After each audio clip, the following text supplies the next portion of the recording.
Benção. Abra sua Bíblia em Êxodo, no capítulo 13. Êxodo, capítulo 13. Obrigado às meninas pela inspiração musical tão tocante.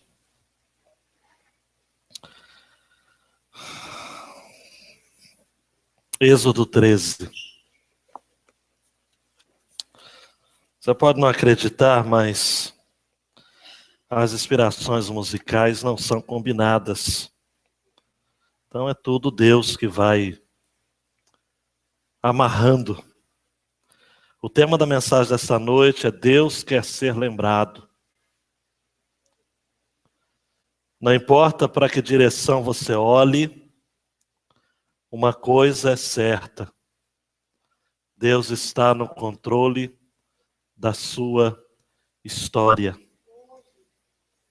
Capítulo todo, 13 de Êxodo. Preste muita atenção na leitura e acompanhe a exposição nesta noite. O Senhor falou a Moisés: consagra-me todo primogênito, todo primeiro a sair do ventre de sua mãe entre os israelitas, tanto homens como animais, porque será meu. E Moisés disse ao povo: lembrai-vos deste dia em que saístes do Egito, da casa da escravidão, pois o Senhor vos tirou daqui com mão forte. Por isso não se comerá pão fermentado.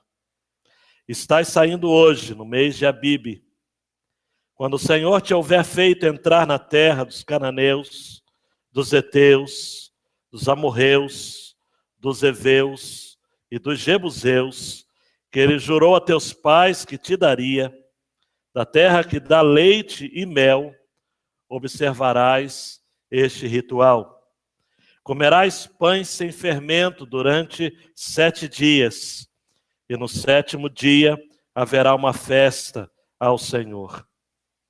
Durante 7 dias se comerão pães sem fermento, e não deverá haver pão fermentado, nem fermento em todo o teu território. Naquele dia dirás a teu filho: isto é por causa do que o Senhor fez por mim quando saí do Egito. Isso te servirá de sinal em tua mão e de memorial entre os teus olhos, para que a lei do Senhor esteja em sua boca, porque o Senhor te tirou do Egito com mão forte.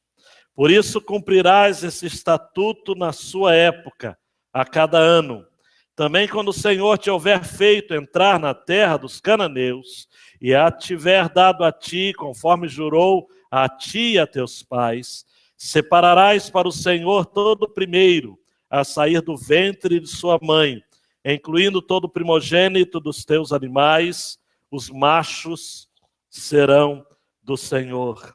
Mas resgatarás com o cordeiro todo primogênito de jumenta. Se não quiserdes resgatar, quebra ali o pescoço. Resgatarás também todo primogênito entre os teus filhos. E no futuro, quando teu filho te perguntar: que significa isso? Responderás: o Senhor nos tirou do Egito, da casa da escravidão, com mão forte. E aconteceu que, insistindo Faraó em não nos deixar sair, o Senhor matou todos os primogênitos na terra do Egito, tanto dos homens como dos animais. Por isso, sacrifica ao Senhor todos os primeiros animais machos a saírem do ventre, e resgato todo primogênito de meus filhos. E isso te servirá de sinal na tua mão e de símbolo entre os teus olhos, porque o Senhor nos tirou do Egito com mão forte. Quando Faraó deixou o povo sair, Deus não conduziu pelo caminho da terra dos filisteus, embora fosse mais curto, pois disse: para que caso enfrente guerra, o povo não se arrependa e volte para o Egito. Deus fez o povo rodear pelo caminho do deserto, perto do Mar Vermelho. Os israelitas subiram armados da terra do Egito. Moisés levou consigo os ossos de José, porque este havia feito os israelitas jurarem solenemente: certamente Deus os visitará e levareis daqui os meus ossos. Assim partiram de Sucote e acamparam-se em Etã, à entrada do deserto.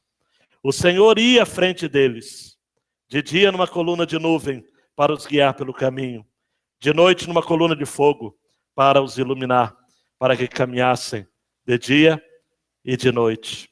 E a coluna de nuvem não se distanciava do povo de dia, nem a coluna de fogo de noite. Você pode dizer amém? Não importa que direção você olhe, uma coisa é certa: Deus está no controle da sua história. O povo estava de saída do Egito.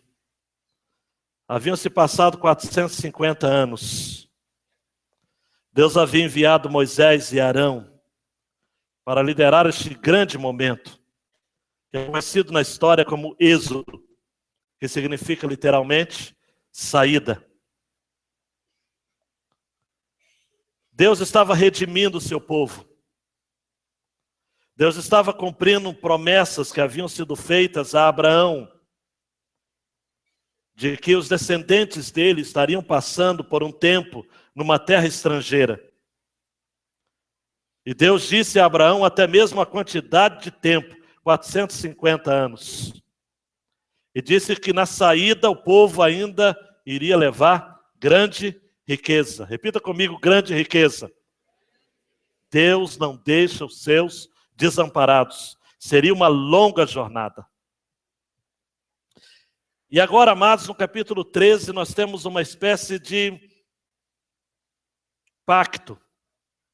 Ainda não um pacto que será destrinchado logo mais, a partir do capítulo 16, mas uma espécie de combinado, um pré-pacto, um prenúncio de que de fato Deus estava estabelecendo com o povo uma aliança séria.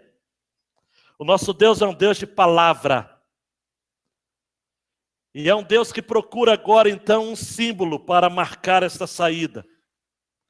E o símbolo que na lógica divina parece ser próximo da realidade é o primogênito. Você não pode se esquecer, amado e amada, de que no auge da opressão, Faraó chegou a mandar matar todos os meninos nascidos. Todas as famílias dos hebreus deveriam entregar os seus filhos recém-nascidos, jogando-os ao mar. Nós não temos noção de quantas crianças foram executadas. Deus salvou um deles, chamado Moisés. E agora, na 10ª e última praga, o Senhor fez questão de redimir essa matança dos meninos hebreus, fazendo morrer numa noite só todos os filhos mais velhos dos egípcios, desde os mais pobres, aqueles que estavam na prisão, até os mais ricos, como o herdeiro do próprio Faraó. Deus redime o seu povo. E agora, então, no capítulo 13, nós temos a primeira porção, os primeiros 16 versos, quando a proposta do texto é olhar para trás. E olhando para trás, há uma lembrança dos feitos de Deus, na figura do primogênito. Versículo 1, o Senhor diz a Moisés: 2, consagra-me todo primogênito. Os primogênitos dos egípcios não foram mortos? Os primogênitos dos hebreus não foram salvos por conta do sangue do cordeiro nos umbrais das portas? Agora Deus diz o seguinte: consagra para mim. A raiz hebraica, kadash, separa para mim, santifica para mim, dedica para mim, separa para mim todos os primogênitos, tanto aquele que sair do ventre de sua mãe entre os israelitas, homens, mas também animais. E o final do versículo 2 é taxativamente lindo. Porque será meu. Por que o primogênito? No original, amados, o primogênito significa aquele que rompe, aquele que nasce primeiro. Há 120 vezes no Antigo Testamento a expressão Bequirá, primogênito, da raiz Becor. No grego, prototokos, empregado 8 vezes, significando o primeiro a vir à luz. Nós temos que atentar, amados e amadas, de que se a morte dos primogênitos egípcios abalou as estruturas sociais e religiosas do Egito Antigo, agora, da mesma forma, o Senhor quer iniciar o seu combinado, sua aliança com o seu povo, chamando os primogênitos, os primeiros meninos nascidos, como sendo símbolo do seu cuidado, da sua preservação. Cada vez, amados, que um hebreu olhasse para o seu filho mais velho, ele estaria se lembrando: este menino não é meu, este menino é do Senhor, porque foi o Senhor que o livrou. Era para ele estar morto, mas o sangue do cordeiro, um símbolo pedido pelo próprio Deus, fez com que o anjo da morte passasse por cima da nossa casa, e esse menino está vivo. Moisés vai dizer ao povo, amados, o seguinte: lembrai-vos, versículo 3, desse dia, em que vocês saíram do Egito, da casa da escravidão. Foi o Senhor que tirou vocês com mão forte. E além de você consagrar o mais velho, durante 7 dias vocês celebrarão a festa dos pães asmos, o pão sem fermento. Vocês estão saindo hoje do Egito, é mês de Abibe, é o mês da colheita, é o mês dos princípios. O calendário hebreu começa justamente no mês de Abibe, o mês do Êxodo, correspondente aos nossos meses de março e abril. E versículo 4 diz: vocês estão saindo hoje. E versículo 5 diz: olha, e quando o Senhor houver feito entrar vocês na terra dos cananeus, dos heteus, dos amorreus, dos heveus, dos jebuseus, que ele jurou a seus pais, terra que dá leite e mel, vocês vão observar este ritual. Eu sou Deus da aliança. Eu sou o Deus que estou me comprometendo com vocês. Eu quero ser lembrado. Eu quero ser lembrado. Eu tirei vocês com mão forte. Mão forte. E essa expressão, mão forte, vai ser repetida no versículo 9. Deus tirou Israel com mão forte. Essa ideia da mão forte do Senhor livrando o povo do Egito vai permanecer na mente, no ideário hebreu. O povo vai cantar isso. Em Salmo 89, 8 a 13, o povo canta: ó Senhor, Deus dos exércitos, quem é poderoso como tu, Senhor? Com a tua fidelidade ao redor de ti, tu dominas o ímpeto do mar, quando as suas ondas se levantam, tu as fazes aquietar. Tu quebrastes a Raabe como se fora ferida de morte, espalhaste os teus inimigos com teu braço forte. Teus são os céus e tua terra, o mundo e a sua plenitude tu os fundaste, o norte e o sul tu os criaste, Tabor e Hermon jubilam em teu nome. Tu tens um braço poderoso, forte é a tua mão e alta está a tua destra. Deus quer ser lembrado como alguém que tem mão forte, como alguém que intervém em favor do seu povo. Por isso que o texto diz, amados, versículo 5, lembrem-se quando vocês chegarem na terra, observem este ritual, comerás pão sem fermento. O fermento é coisa do Egito. é mistura com o Egito. Vocês vão comer agora o pão sem fermento, matzah, no hebraico, que representa a liberdade do povo. O pão sem fermento lembra de que no momento mais crucial da história dos hebreus, Deus interviu. E interviu com o braço forte.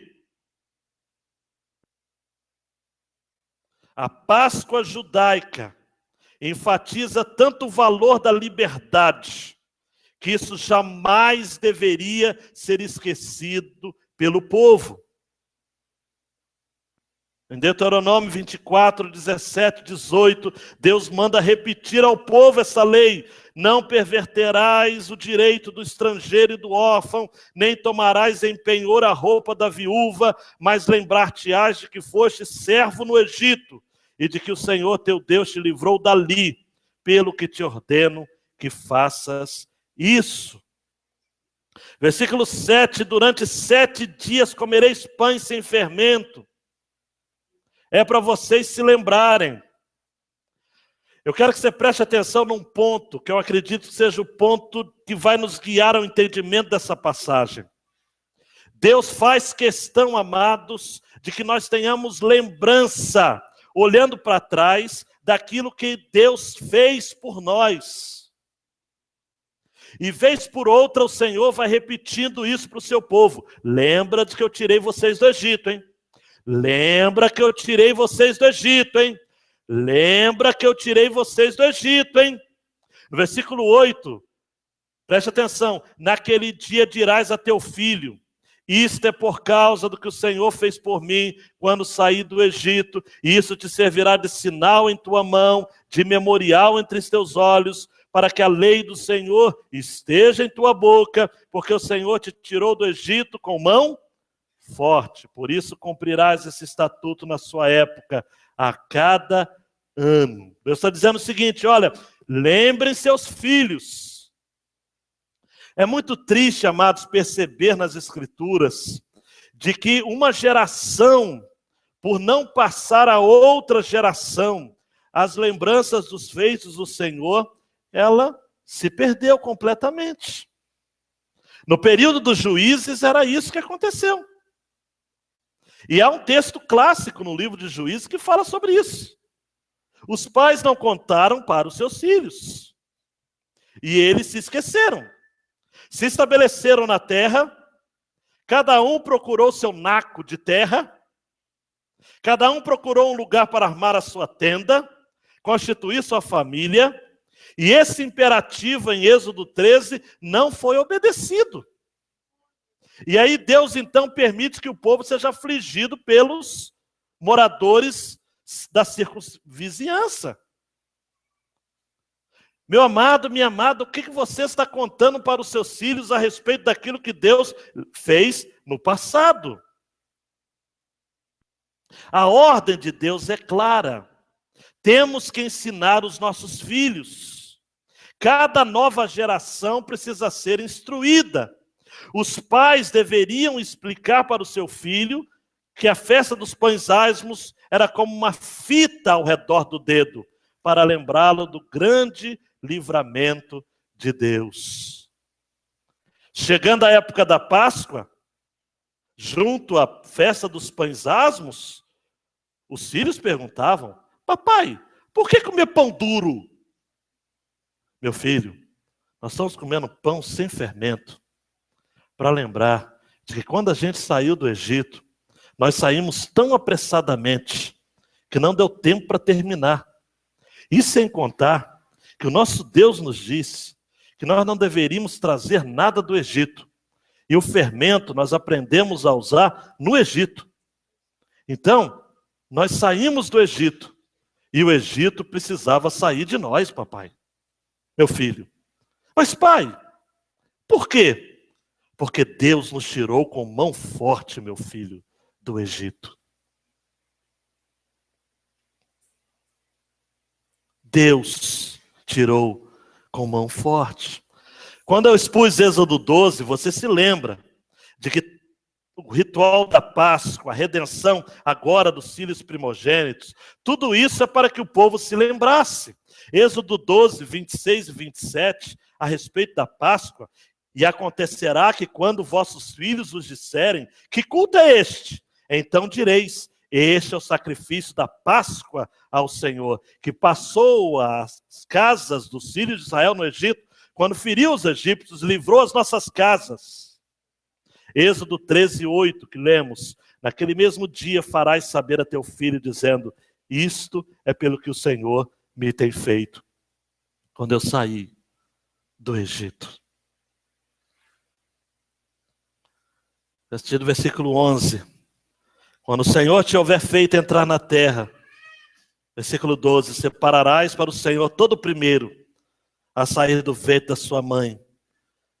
Versículo 13, resgatarás com o cordeiro todo primogênito de jumenta. Se não quiseres resgatar, quebra-lhe o pescoço. Resgatarás também todo primogênito entre teus filhos. Tudo muito bem detalhado, amados. Tudo muito bem casado com o costume da época. A nossa cultura ocidental não entende muito e passa os olhos nesses textos e fala, mas cordeiro, todo primogênito de jumenta, e se não quiser resgatar, tem que quebrar o pescoço? Como é que é isso? A ideia aqui, amados, é de que todo mundo deveria dar o melhor para Deus. É o primeiro. O princípio de dar as primícias para o Senhor. Você consegue entender isso? Você consegue entender de que o melhor tem que ser para Deus?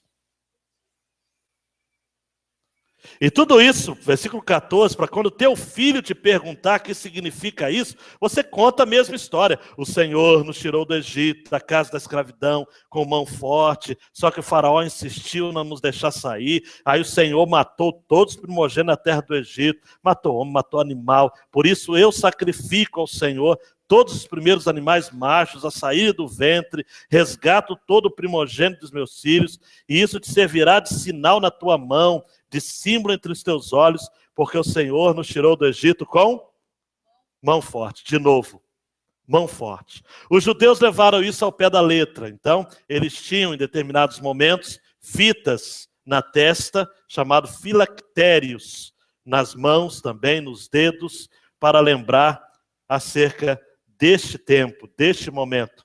E muitas dessas fitas estavam escritas aquilo que em hebraico é chamado de Shema. Deuteronômio 6, ouve Israel, o Senhor é o único Deus. Tirando, amados e amadas, preste atenção, o literalismo disso, eu tenho que parar para pensar com vocês, de que essa consagração dos primogênitos, que esse cuidado em rememorar a festa dos pães asmos, quer nos passar a ideia, amados, de que o nosso Deus quer ser lembrado nas nossas casas, dioturnamente. Há filhos perguntando a seus pais a respeito da fé, e os seus pais estão ficando calados. Por quê? Porque não sabem. Porque não vivem. Há pais que não têm moral para falar de Deus para os seus filhos, porque não vivem. Mas o princípio que eu encontro aqui na palavra de Deus é que todas as vezes que olhamos para trás e vemos os feitos de Deus, nós precisamos contar e contar e contar para os nossos filhos. E devemos investir tempo nas nossas famílias. Para isso nós temos que desligar a televisão, nós temos que fechar os jornais, nós temos que dar tempo aos nossos filhos. Deus está mandando lhe dizer: ame ao seu filho, abrace ao seu filho e conte para o seu filho acerca dos feitos do Senhor. Pastor, a partir de que idade? A partir do ventre. Em todo tempo. Em todo tempo, todos os dias. Há pais hoje chorando lágrimas de sangue porque perderam tempo. É inadmissível a gente ter filhos de crentes piores do que os ímpios. É inadmissível, amados. Nós temos lares de crentes que nunca acontece um culto doméstico. Nunca. Eu não estou falando que, pastor, tem dificuldade de fazer culto doméstico todo dia. Uma vez por semana, nada, não tem nada. Deus não é lembrado. Os primeiros 16 versos, amados, desse texto, é justamente para nos dizer de que Deus precisa ser o esteio da nossa casa. E de que a gente precisa lembrar, e ensinar. Instrui o menino no caminho que deve, para que antes de se envelhecer, não se desvie dele. Amados, quem faz a cabeça do seu filho? Quem é o herói do seu filho? Qual a mensagem, qual a história que encanta o coração do seu filho? Você para falar ao seu filho acerca dos grandes feitos de Deus do passado? Não perca tempo. Comece agora. A segunda porção já é olhando para frente, tomando posse da promessa de Deus. A partir do versículo 17, o Deus cuja presença traz libertação, agora não é presença simplesmente libertadora, mas é também uma presença que dá direção na caminhada para a terra prometida. Deus está dizendo o seguinte: tudo bem? As famílias estão bem? As famílias estão estabelecidas? Aquilo que eu fiz no passado com a minha mão forte está sendo repetido de pai a filho em todas as gerações? Tudo bem? Vamos olhar para frente. Vamos conquistar. Vamos tomar posse da promessa de Deus. Agora, preste atenção. Quando o faraó deixou o povo sair, Deus não conduziu pelo caminho da terra dos filisteus, embora fosse mais curto. Pois disse, para que caso enfrente guerra, o povo não se arrependa e volte para o Egito. O caminho mais curto, amados, que daria algo em torno de 15 dias, não seria viável. Porque em todos esses lugares, desse caminho chamado caminho da terra dos filisteus, haviam postos militares egípcios. O povo seria facilmente dominado.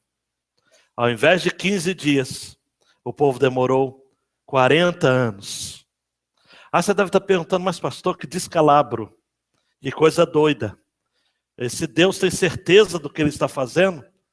Ao invés de 15 dias, 40 anos, aí eu tenho que concordar com um homem de Deus chamado George Morrison. Ele disse, foi preciso uma noite para tirar Israel do Egito, mas foram necessários 40 anos para tirar o Egito de Israel. Olha para mim, às vezes você está sofrendo hoje, ainda não conquistou sua vitória, você quer com sabor de mel, porque está pertinho, mas Deus está dizendo não, nem sempre o caminho mais curto é o melhor. Eu vou te levar para um caminho mais longo, porque eu quero tirar o Egito de você. Eu quero trabalhar com o seu coração. Tem muita coisa aí que tem que deixar para trás. Tem muito sentimento que precisa ser abandonado. Autossuficiência, orgulho, egocentrismo, ressentimento, dureza de coração, idolatria. Deus então diz o seguinte, o caminho mais curto não. Versículo 18, eu vou fazer o povo rodear pelo caminho do deserto, perto do Mar Vermelho. E os israelitas subiram armados, né? Falaram, não, vamos lá. Era um exército ainda, meio que barro, meio tijolo, mas eles estavam animados, vamos lá. Porque Deus não falou quanto tempo levaria. Olha para mim. Deus não tem que falar para você quando que Ele vai fazer. Tem? Deus é obrigado a falar? Hoje em dia tem muita gente louca, maluca, determinando para Deus. Diz, Deus tem que ser agora. Coloca Deus contra a parede. Pega o pescoço de Deus. Fala, Deus, me abençoa. Mas o negócio de Deus não é assim, não. Deus quer ser lembrado. Agora, Deus também Ele quer mostrar que as suas promessas se cumprem. Por isso que os ossos de José, e esse texto me emociona no versículo 19, Moisés levou consigo os ossos de José, porque este havia feito os israelitas jurarem solenemente, certamente Deus os visitará e levareis daqui os meus ossos. Em Gênesis 50, versos 24 a 25, nós temos isso. Josué reúne seus irmãos e diz assim, eu morro, mas Deus certamente vos visitará e vos fará subir dessa terra, a terra que jurou a Abraão, Isaque e a Jacó. Jurem por mim. José fez jurar os filhos de Israel, dizendo, certamente vos visitará Deus e fareis transportar os meus ossos daqui.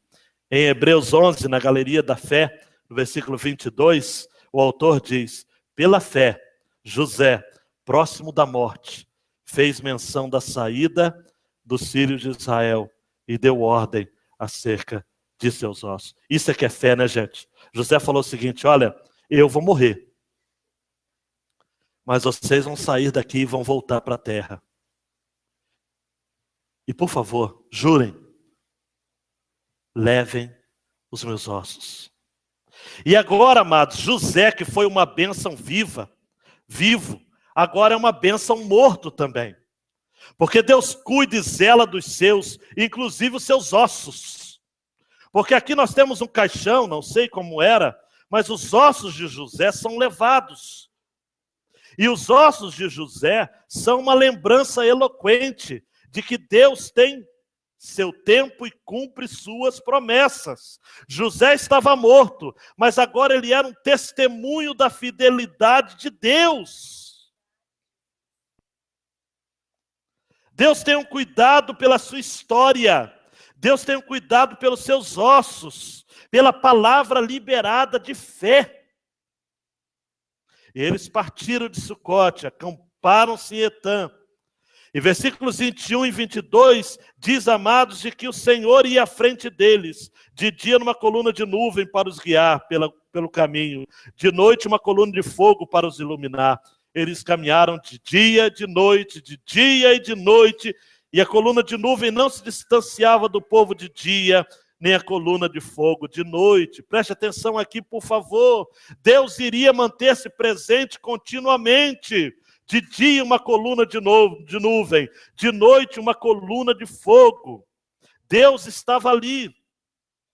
O Salmo de número 78, versículo 14 diz, de dia os guiou por uma nuvem e toda a noite por uma luz de fogo. O Salmo 99, 6 e 7 diz, Moisés e Arão entre os seus sacerdotes, Samuel, entre os que invocam o seu nome, clamavam ao Senhor e ele lhes respondia. Na coluna de nuvem lhes falava, eles guardaram os seus testemunhos e os estatutos que lhes dera.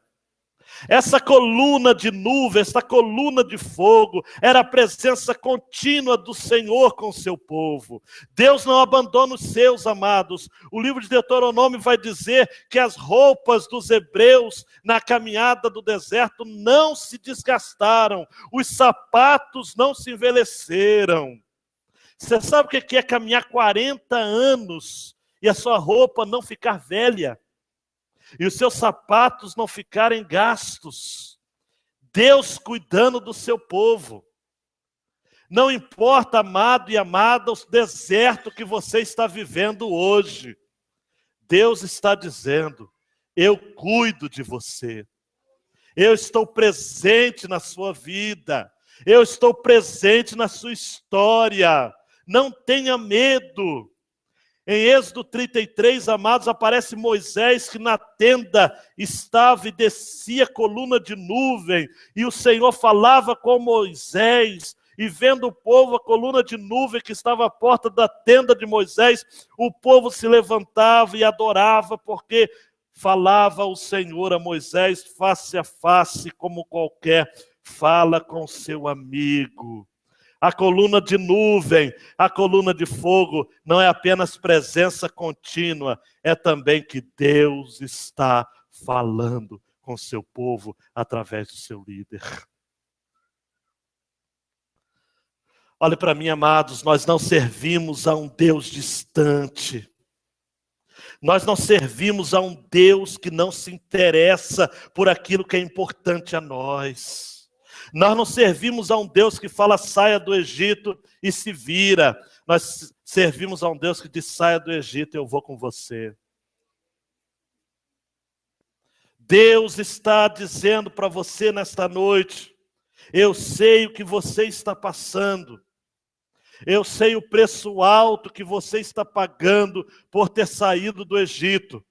Eu sei o preço alto que você está pagando para ter uma vida consagrada. Eu não vou abandoná-lo jamais. A minha presença vai estar com você o tempo todo, o tempo todo. Tome posse da minha promessa. Preste atenção, Jesus, quando se despediu dos discípulos, antes de subir aos céus, ele disse, eis que eu estou convosco todos os dias, até a consumação dos séculos.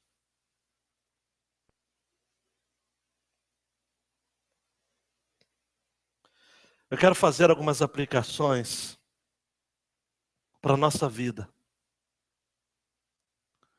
A primeira delas é de que, infelizmente, nós temos uma memória seletiva. E isso nos impede de lembrarmos os grandes feitos de Deus na nossa história. Porque nós vamos escolhendo aquilo que a gente quer lembrar. E a gente se esquece com muita facilidade das grandes libertações do Senhor.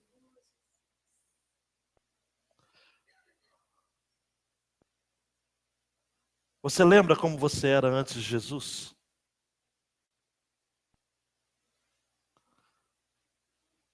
Você lembra de quanto lixo você já comeu? Você lembra de quantas noites mal dormidas? Você lembra de quantas lutas existenciais? A questão é que você melhorou um pouquinho, nem melhorou muito, né? Mas você melhorou um pouquinho, aí você se esquece. Isso em história se chama memória seletiva. Eu li, por exemplo, um artigo do Globo que falou de que há jovens, por exemplo, na Ucrânia, que estão prestigiando Stalin, que foi o grande dominador russo, o responsável pela morte de nada mais nada menos do que 20 milhões de pessoas, incluindo muitos ucranianos. E aí é estarrecedor ver jovens ucranianos admirando pôsteres com a imagem de Stalin. Aí você deve estar assim, mas pastor, por quê? Eles não viveram esse tempo? Não. Mas por quê? Os pais não contaram para eles? Talvez, mas só que um historiador chamado Virgínio Caixeta Arraes, que é professor da Universidade de Brasília, disse: as pessoas só se lembram do que satisfaz naquele determinado momento. Hoje, eles se esqueceram. Tem muita gente se esquecendo. Talvez você esteja aqui nesta noite e você está flertando com o pecado, hein? Você está brincando com fogo. Você se esqueceu daquilo que o Senhor fez. Mais sério ainda, você se esqueceu de onde o Senhor lhe tirou.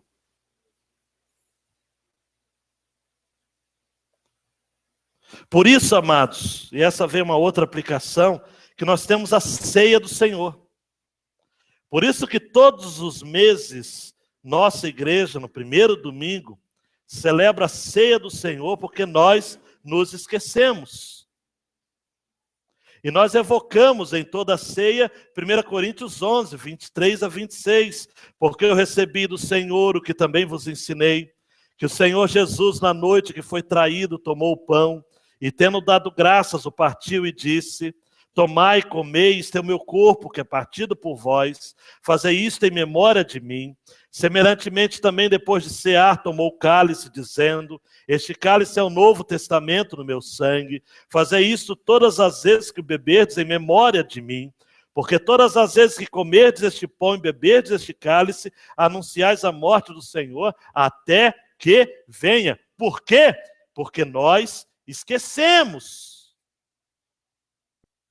E a gente começa a viver a vida como se Jesus não tivesse morrido na cruz por nós. E são muitos, amados, não são poucos, que são capazes de sair de um culto, por exemplo, e brigar em casa, amaldiçoar com seus lábios. Lábios que estavam bendizendo e adorando aqui. Lá fora você precisa se lembrar daquilo que o Senhor estava lhe falando aqui. E mais do que se lembrar, você precisa passar a semana inteira falando aos seus filhos. E se você tem dificuldade de se lembrar, você tem que gravar, anotar e repetir. E repetir. Os pais precisam ser lembradores dos seus filhos. Os judeus explicavam aos seus filhos, nas futuras gerações, todo o sentido da Páscoa, todo o sentido dos pães asmos. Nós também precisamos explicar. Explique. Renove. Rememore. A gente aprende por repetição, gente. Fala de novo. Para você não esquecer. Por fim, Deus iria guiar o seu povo pessoalmente. Porque o versículo 21 diz, anote aí, o Senhor ia à frente deles. De dia numa coluna de nuvem, de noite numa coluna de fogo. Não era apenas uma coluna de nuvem, não era apenas uma coluna de fogo, era o próprio Deus que ia à frente com eles. Deus não terceiriza o seu cuidado ao seu povo. Por isso que a gente pode repetir como Salmo 23, versículo 4, versículo 3. Refrigera minha alma, guia-me pelas veredas da justiça, por amor do seu nome. E é por isso que a gente pode dizer junto Salmo 25, 4 e 5. Faze-me saber os teus caminhos, Senhor. Ensina-me nas tuas veredas, as tuas veredas. Guia-me na verdade, na tua verdade, e ensina-me, pois tu és o Deus da minha salvação. Por ti estou esperando todo o dia.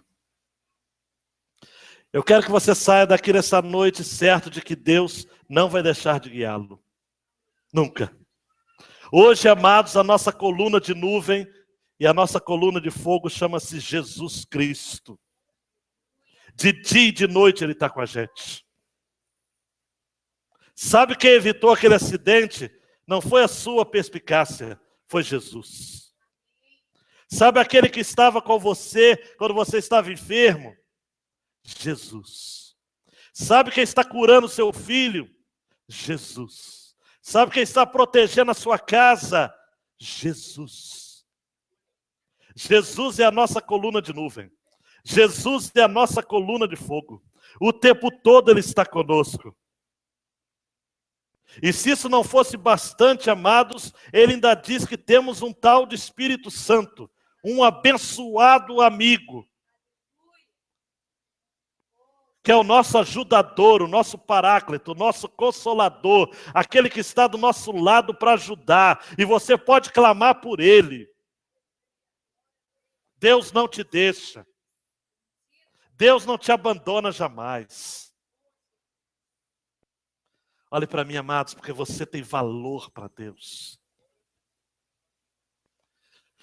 Se você faz parte do povo de Deus, Ele cuida. Preste atenção aqui. Ele cuida de cada parte do seu corpo. Ele cuida de cada membro da sua família. Ele cuida de cada caminho que você trilha. Ele cuida de cada passo que você dá. Ele cuida da casa que você mora. Ele cuida do caminho que você transita. Deus cuida, Deus cuida, Deus cuida, Deus cuida. Não importa o que a vida fez para você. Não importa o que você fez com a sua própria vida. Deus cuida. O mesmo que te tirou do seu Egito é o que vai levá-lo em segurança para a terra prometida. Ele vai levar. Pessoalmente, Ele vai levar. Porque você vale muito. Um conferencista americano, amados, pegou, você já deve ter visto essa ilustração em outros contextos, uma nota de $20 e perguntou: quem quer essa nota? Irmãos começaram a se levantar. Ele disse: eu vou dar a um de vocês, mas antes eu vou fazer isso. Ele pegou a nota, amassou. Quem quer essa nota? As mãos continuaram erguidas.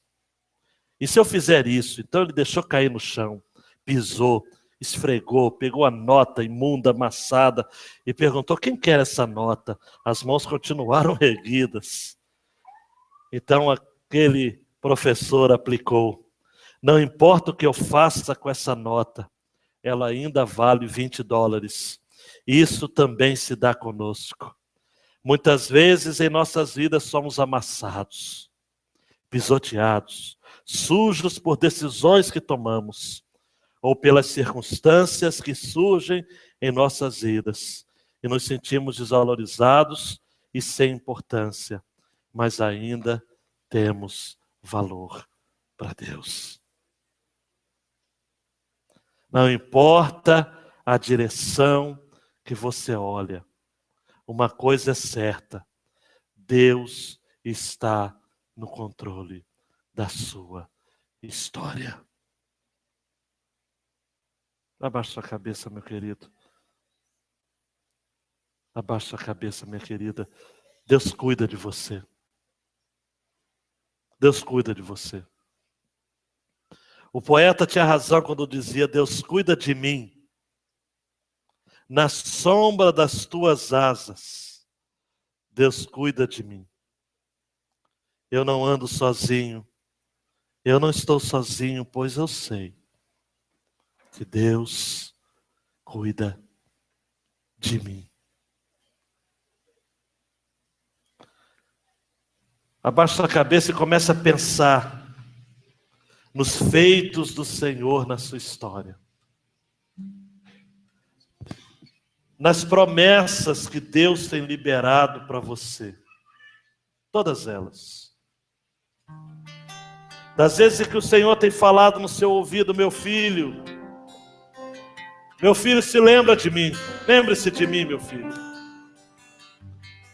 Eu sou o mesmo Deus. Eu sou o Deus de Abraão, de Isaac e de Jacó. Eu sou o Deus de Moisés, de Josué. Você faz parte do meu povo. Eu quero nesta noite que você se sinta relembrado, abraçado pelo Senhor. Ele não vai lhe abandonar. Ele não vai desprezá-lo. De maneira alguma. Mas nesta noite há pessoas aqui que têm se esquecido do Senhor, que têm dado ao Senhor aquilo que sobra do seu tempo, que têm dado para o Senhor aquilo que é o resto. Deus tem cuidado de você, e nesta noite Ele quer ouvir de você o seguinte: obrigado, Senhor, porque a tua mão forte me livrou da casa da escravidão, me tirou do meu Egito pessoal, e eu estou rumo à terra prometida. Deus está mandando dizer para você: não é o caminho mais curto, mas é o caminho que eu tenho para você. É o caminho que eu estarei com você todos os seus dias. Eu estou administrando a sua vida. Eu estou no controle da sua história.